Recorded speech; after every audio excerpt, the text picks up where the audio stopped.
that guy now. Oh, you are. Oh, whoa. Nice. Whoa. They called it love and faith. It was actually manipulation, money, and a 10-foot Christmas tree no one could find. There are few sights more excruciating than a man so desperate to appear wise and paternal that he forgets he's neither. Watching Kody Brown interrogate his daughter Aurora's boyfriend like a teenage boy pretending to be a father was one of those moments.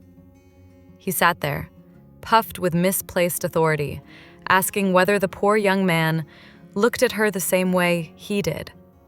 A question so bizarre it could only have come from a man confused about what love, parenthood, or boundaries actually are.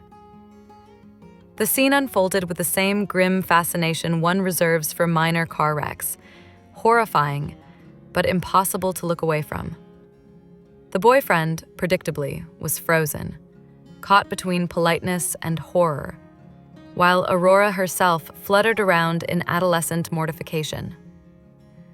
She is 22, but one could be forgiven for mistaking her for a preteen rehearsing her first slumber party. The dynamic said less about her age and more about the suffocating bubble of arrested development Robin and Kody have curated in their Flagstaff fortress. In that house, adulthood is apparently optional, provided one stays obedient and sweet. Kody's declaration that he would be extremely selective about Aurora's partner, while openly admitting he didn't care about his other daughter's choices, was the final grotesque flourish. Here was the patriarch declaring his favoritism with all the subtlety of a man holding a neon sign that reads, "I have a favorite wife and everyone knows it." His attempt to assert paternal dominance over Aurora's adult relationship only underscored his inability to relate to women in any capacity that isn't transactional or controlling. If Kody was seeking to demonstrate paternal wisdom, he managed instead to reveal a staggering insecurity. His obsession with policing Aurora's relationship reeked of projection. This is, after all, a man who considers it romantic that he didn't kiss Robin until their wedding day, as if chastity somehow redeems emotional cruelty. He holds up his own warped morality as a blueprint for his children, apparently oblivious that it built the house they are now trying to escape. The episode's unintentional comedy reached new heights when Kody, suddenly aflame with puritanical fervor, informed Aurora's boyfriend that kissing before marriage would be akin to being with another man's wife. It was the kind of statement that sounds profound only to someone who has never thought critically about anything. The irony, of course, is that Kody himself has spent years auditioning for sainthood while exploiting the women who financed his delusions.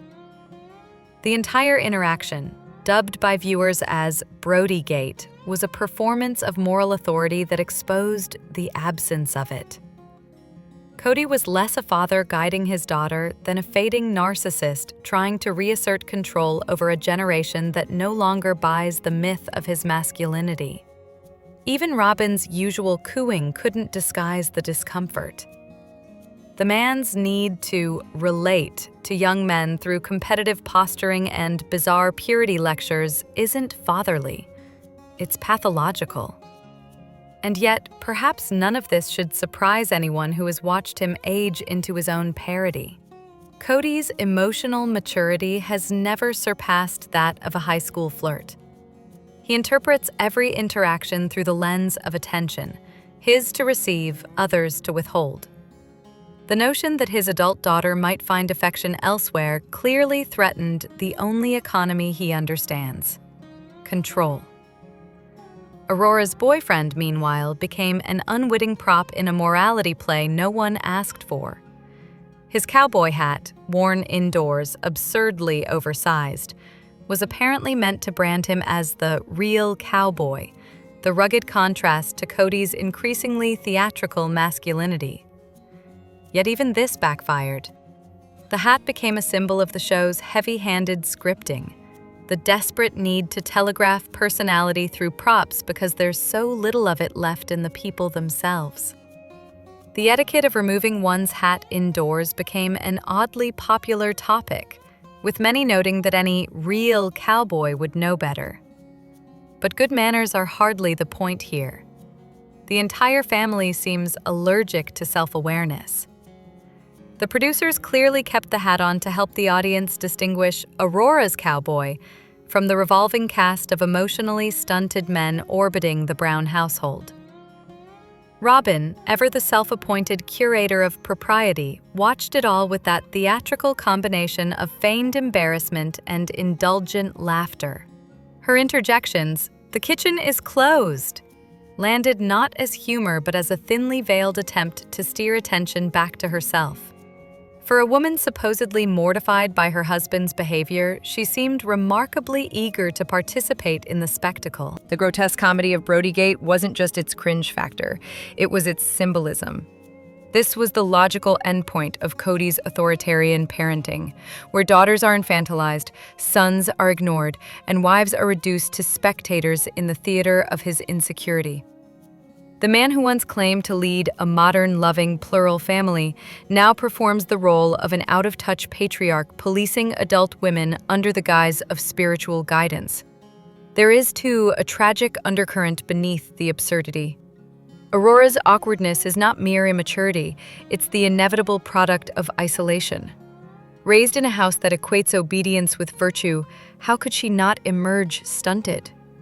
The constant supervision, the endless purity rhetoric, the mother who treats her grown children like fragile porcelain, all of it conspires to freeze them in emotional adolescence. The adults of this family are the ones most allergic to growth. Even Kody's nostalgia for young love felt less like fondness and more like voyeurism. His attempt to project Aurora's relationship onto his own history with Robin was an unsettling mix of narcissism and delusion. He seemed to relive his courtship vicariously, using his daughter's romance as a mirror for his fading vitality. The mistletoe scene, his pathetic attempt at flirtatious symbolism, was almost mercifully interrupted by Robin declaring the kitchen closed, as though the mere suggestion of adult intimacy might short-circuit the fragile domestic illusion they maintain. The entire episode encapsulated what the show has become. Not a study of plural marriage, but a slow-motion portrait of arrested emotional development. Kody plays patriarch, Robin plays ingenue, and the children play props in a narrative no one believes anymore. The family's former chaos at least had energy. Now it's embalmed in self-parody. What's most unnerving is that Kody seems genuinely unaware of how disturbing he appears. His moral lectures about purity and loyalty ring hollow when set against the financial and emotional exploitation that defines his household. The same man who sermonizes about waiting until marriage had no issue siphoning money from his other wives to fund his spiritual soulmate's oversized rental in Flagstaff. There's a purity to that hypocrisy, if nothing else, a spiritual discipline in self-delusion. Even the show's attempts to portray these moments as family bonding have collapsed into unintentional satire. The editing lingers on awkward silences, forced laughter, and the strained choreography of people pretending to be functional. Viewers once tuned in to witness unconventional family dynamics. Now they watch to confirm that the dysfunction has consumed the last trace of authenticity. The real heartbreak is not that Kody is a narcissist. That much has been obvious for years, but that his need for control has devoured every chance at genuine connection. His daughters shrink under his scrutiny, his sons vanish from his orbit, his wives eventually flee, and yet he continues oblivious, convinced that authority equals love and that fear is respect. The patriarch in the cowboy hat has become a caricature of his own mythology, part televangelist, part mall Santa philosopher, entirely divorced from reality. He preaches virtue while hoarding resentment, demands loyalty while offering neglect, and stages fatherly interrogations as if the cameras might someday vindicate him. They won't. All they do is capture in high definition a man so terrified of irrelevance that he mistakes domination for devotion. If there's one image that encapsulates the new era of the Brown family, it's not the cowboy hat or the Christmas tree.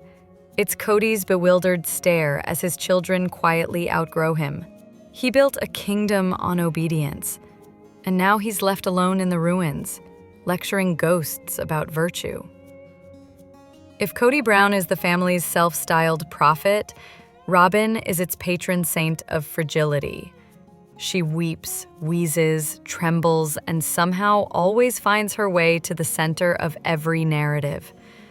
A woman who claims to hate attention has managed to live her entire adult life under the brightest available spotlight, and never once failed to pose in it. Her genius lies in the performance of helplessness. She's a strategist disguised as a victim, building her empire out of tears and Tupperware. The house in Flagstaff, part storage unit, part shrine, says everything. One could lose a 10-foot Christmas tree in there, and apparently they did. Few families could misplace a tree large enough to require its own ZIP code, yet Robin's brood managed it without blinking. Between the Hobby Lobby bags, unopened decorations, and a growing sense of claustrophobia, the home resembles less a domestic space than a psychological case study. Every inch groans under the weight of collectibles, purchased to fill an emotional void large enough to swallow a camera crew. Robin's obsession with Christmas is practically operatic. Viewers have seen her collapse into melodrama over misplaced ornaments, wrong trees, and the moral logistics of holiday decor. But beneath the pantomime of sentimentality lies something colder: control. Christmas, like every other aspect of this family, is hers to curate. She weeps over its symbolism while rearranging it to feature her own children at the center, literally repainting history by replacing other wives' children in artwork. Nostalgia becomes conquest. Sentiment becomes power. Her defenders call it anxiety. Perhaps, but the anxiety conveniently translates into authority. Over the narrative, over the holidays, over Kody himself. The trembling lip and watery eyes are not spontaneous. They're instruments. Each tremor signals to Kody that his loyalty must be proven again. The more helpless she appears, the more indispensable she becomes. It's the oldest trick in the manipulator's handbook: weaponize weakness. Robin's physicality tells the same story. The exaggerated size, the breathless explanations, the perpetual exhaustion. She performs labor she never actually does. While the other wives once juggled children, jobs, and shared chaos, Robin perfects the art of appearing overworked while doing little beyond managing her own narrative. Viewers have long noted her strange tendency to become out of breath during trivial tasks. Perhaps it's anxiety. Perhaps it's simply part of the performance. Either way, the result is the same: sympathy on command. Attention guaranteed. Then there is her marriage, the great monogamous masquerade that still pretends to be plural. For a woman allegedly devoted to sisterhood, Robin has an uncanny talent for erasing the women around her. Her entrance into the family was not a blending, but a hostile takeover disguised as romance. The other wives were promised a partner in faith. They received a rival with a strategic mind and a bottomless appetite for validation. Financially, she and Kody have perfected a kind of emotional Ponzi scheme. The family fund has long been their personal subsidy, with the original wives financing Robin's grand Flagstaff residence and lavish lifestyle. When the Vegas homes were sold, profits vanished mysteriously into the Robin-Kody black hole. The irony of watching her weep about fairness while sitting in the only paid-off mansion is almost artful. The show's producers once marketed her as the peacemaker. In reality, she's the quiet architect of division. Her brand of diplomacy consists of agreeing with Kody's every complaint, amplifying his resentments, and then crying over the fallout. Each tear absolves her of guilt while deepening his dependence. Together, they have perfected a two-person feedback loop of self-pity. Nothing exposes the machinery of her manipulation more vividly than the catfishing era. When Mary, lonely and sidelined, fell prey to an online scam, Robin appeared as the saintly confidant, sympathetic, soothing, saint-voiced. Yet whispers persist that her own acquaintances had links to the catfisher, that she may have supplied the very information that fueled Mary's humiliation. Whether or not that's true almost doesn't matter. What matters is how perfectly she exploited the aftermath. She became the comforter, the voice of caution, the gatekeeper of information. By the end, Mary's emotional breakdown had been converted into another parable about Robin's wisdom. Even if one rejects the darker theories, her opportunism is undeniable. She was quick to counsel Mary against college, too expensive, too risky, too independent. Mary's education threatened to loosen Robin's control over the family business, so naturally it became an act of betrayal. Meanwhile, Robin positioned herself as indispensable, claiming she needed Mary's help to run their trinket boutique, the now defunct Sister Wives Closet. Dependency disguised as sisterhood, a theme as old as her tears. Robin's alleged reason for divorcing Kody's first wife was for the sake of the children, so that her own could be insured. A touching story, if it weren't absurd. The wives with chronically ill children, Christine with Truly's health scares, Janelle with Isabel's scoliosis, would have been the logical candidates for that privilege. Instead, Kody legally wed Robin to secure the well-being of the children he happened to find most photogenic. Insurance was never the goal, legitimacy was. Robin wanted the paperwork to match her emotional monopoly, and she got it. Her defenders call her misunderstood, her detractors call her malevolent. The truth sits comfortably in between. Robin is a woman who learned to survive by turning dependency into dominance. She plays the long game, smiling sweetly as she dismantles every system that doesn't orbit her. Where the original wives built chaos through competition, Robin built serenity through suppression. Her serenity, of course, not anyone else's. The irony is that beneath her manipulations may indeed lie genuine anxiety. But anxiety without accountability becomes tyranny. When every emotional tremor dictates the family's movements, what emerges is not empathy, but authoritarian fragility. Kody's world now bends entirely around her moods. She is allowed to cry over lost Christmas trees while others are chastised for crying over lost marriages. Even her children have become props in her self-mythology. Aurora, Brianna, and Solomon are not raised so much as curated. Their every emotional milestone is filtered through Robin's need to appear nurturing.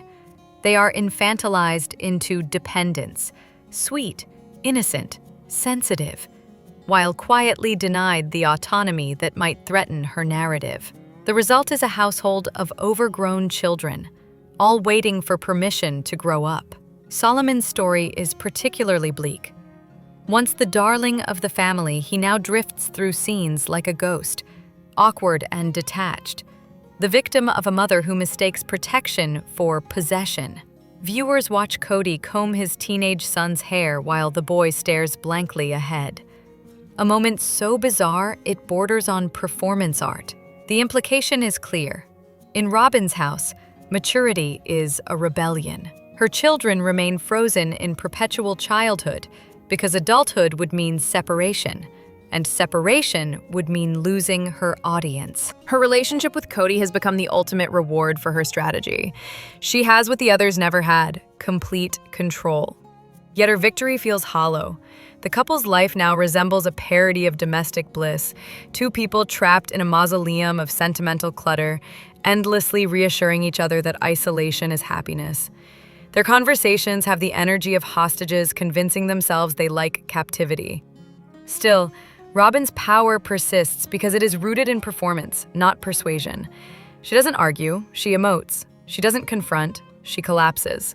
Kody, ever the narcissist, mistakes her tears for devotion and her fragility for purity. Together, they've created a theology of mutual delusion. He preaches leadership, she practices submission, and both believe they've found transcendence. In truth, they've only perfected codependency on camera. Her legendary Christmas meltdowns are the natural sequel. Each ornament, each tree, each frantic gasp over misplaced decor is less about celebration and more about reasserting dominion. The ritual chaos guarantees attention, pity, and ultimately, compliance. When she cries over a tree, she isn't mourning the object. She's testing the reflex. Does everyone still rush to comfort her? Does Kody still drop everything to soothe her trembling hand? The day he doesn't will be the day her kingdom cracks. Behind the sentimental rhetoric of faith and family lies a simple, ruthless truth. Robyn won. She entered a hierarchy built on female rivalry and played the game better than anyone. She learned that in a world where attention equals power, tears are currency. She spent them lavishly, and they paid dividends. What remains, however, is emptiness disguised as victory. The family is gone. The plural dream reduced to two people hoarding both Christmas trees and grudges. The empire she schemed to control now consists of cluttered rooms, emotionally stunted children, and a husband too besotted to notice he's been reduced to a prop in her pageant. If tragedy can be kitsch, this is it. A home stuffed with fake snow, plastic angels, and decades of emotional debt. Robyn sits at the center, breathless from doing nothing, crying over ornaments while the cameras roll. And somewhere outside that over-decorated fortress, the women she outplayed are finally breathing freely. For years, Kody Brown fancied himself a modern Solomon. 4 households, 1 crown, endless wisdom. What he actually built was a psychological timeshare, in which each woman paid dearly for the privilege of being ignored. The miracle isn't that the sister wives left. It's that any of them stayed as long as they did. Christine's departure, often reduced to a tabloid headline about no intimacy, was far more elegant than that. She understood something the audience eventually did. Kody's neglect of their children wasn't a lapse in fatherhood. It was a declaration of priorities. When he refused to support their daughter Isabel through spinal surgery, Christine finally recognized the truth every narcissist's partner must face. There would never be enough loyalty to satisfy him, only enough to exhaust everyone else. Critics accused her of leaving over sex, as though she were a petulant spouse seeking thrills. In fact, she left over the absence of kindness. By naming the split about intimacy, she shielded her children from guilt. Had she cited his neglect of them, they would have internalized it as their fault. Instead, she shouldered the blame publicly so they could breathe privately. It was a masterstroke of maternal grace disguised as marital collapse. Janelle's exit carried a different flavor. Quiet, logistical, almost pragmatic. Where Christine burned the bridge, Janelle simply packed up and left the toll booth unattended. Her reasoning was less emotional and more mathematical. She had invested years, money, and labor into a family fund that turned out to be Robyn's personal endowment. When Kody demanded that her adult sons apologize before he would see them, Janelle grasped that motherhood and loyalty had become incompatible.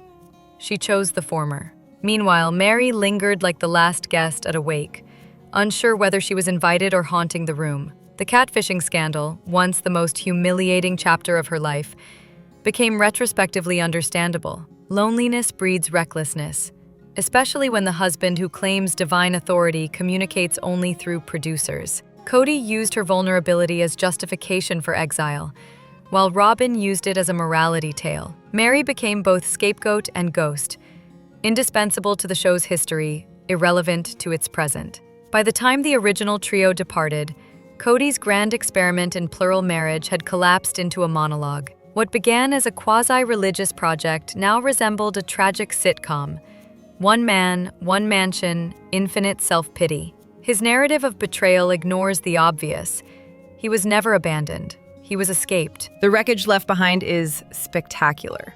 Financial confusion, emotional debris, and a patriarch clinging to relevance through televised self-flagellation. Viewers once tuned in for insight into alternative family structures. Now they watch a slow-motion character study in unchecked ego. Kody sermonizes about loyalty while redrawing property lines to maximize profit, renaming lots as if new cartography might erase old resentment. The women, meanwhile, have evolved from sister wives to separate case studies in liberation. Christine's post-escape glow irritates Kody precisely because it disproves his favorite theory, that happiness outside his orbit is impossible. Her remarriage, free of cultish rhetoric and contractual misery, reveals that the problem was never polygamy. It was Kody. His remaining household with Robin is a mausoleum of delusion. Two self-styled martyrs, surrounded by faux Victorian decor and unassembled Christmas trees, insisting they are the victims of persecution. Robin clings to her narrative of misunderstood sainthood. Kody broods about betrayal with the fervor of a man who still believes his tantrums are sermons. They tell the cameras they're rebuilding, though it's unclear what remains to rebuild. Perhaps the world's largest shrine to self-pity. Even the children, once the supposed heart of the series, now appear only as symbols of the emotional cost. The older sons have fled, the daughters have learned silence, and the youngest live inside a museum of maternal control.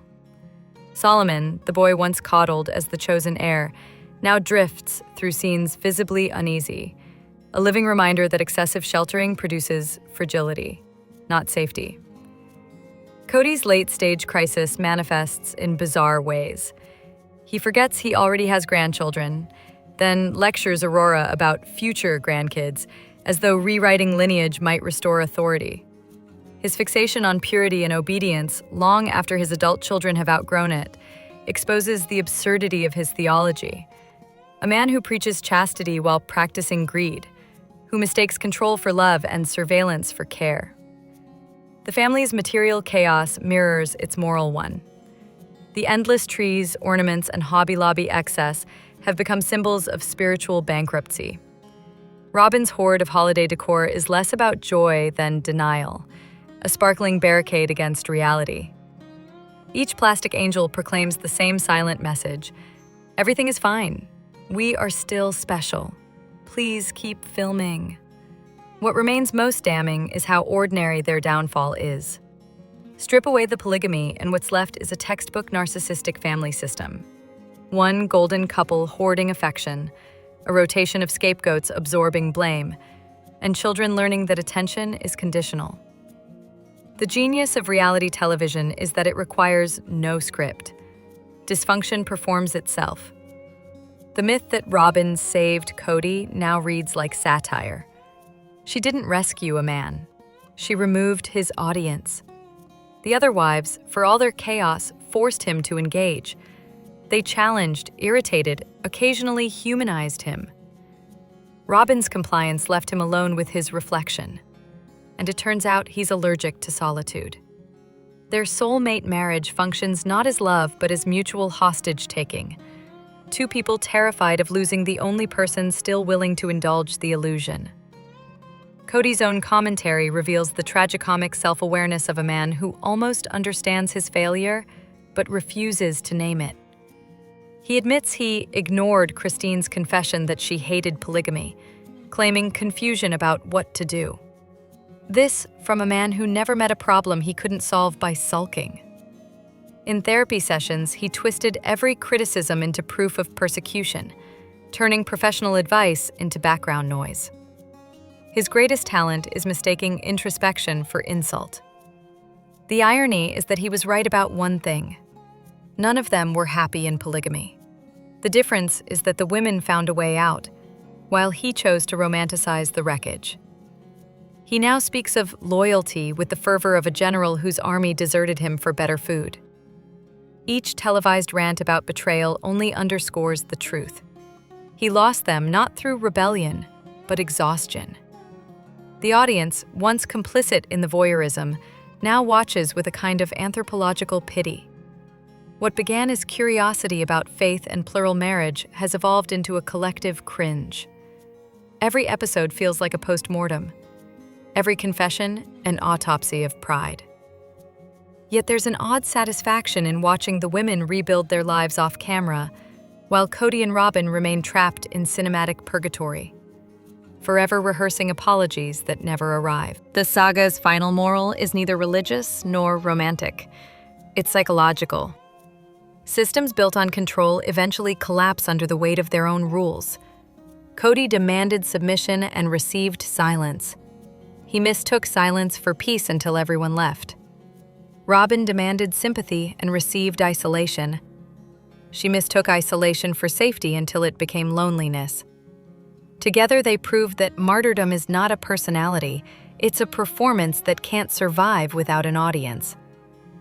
The end credits may someday roll on their oversized house filled with misplaced trees, but the metaphor will remain perfect. The Browns began as pioneers of unconventional family life and ended as hoarders of sentiment and delusion. Somewhere between the sermons and the sales pitches, the experiment curdled into farce. Christine now stands as the accidental hero of this saga, not because she was saintly, but because she finally refused to participate. Her simple act of walking away transformed the family mythology from divine calling to cautionary tale. Freedom, it turns out, makes better television than obedience. And Kody? He's still rearranging Christmas lights on the wreckage, muttering about loyalty, while Robin sighs theatrically beside another unopened box of ornaments. They think they're decorating a tree. They're actually embalming a legacy. The cult has become a couple. The prophet is now a punchline. And somewhere, the ex-wives are raising their glasses to the most satisfying miracle of all, surviving him. Subscribe for more.